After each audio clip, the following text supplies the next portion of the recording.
Because how can you take the values of democracy in the West and try to apply it to a region that does not actually believe in democracy?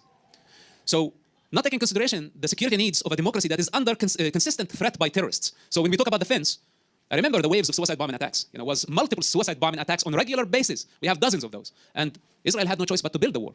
Before this wall, my memory as a child, my father and I were able to drive our car from the town of Ramallah all the way to Yafo, to Tel Aviv, to the beach, to the zoo, pretty much every weekend. And nobody harassed us. We were able to just shop. We were able to enjoy the beach. This is my early memory as a child. There was not even one checkpoint.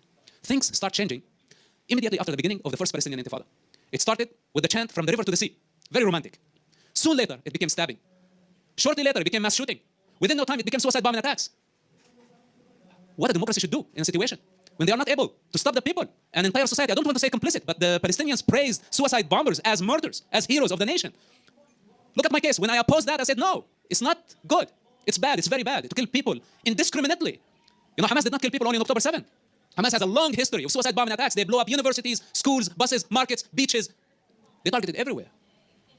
So Israel had to take some security measures. And again, even in the best democracy, when you are under consistent threat, there are exceptions. And some of the civil laws could be actually replaced with some emergency laws. Even the United States did this during the war against terrorism.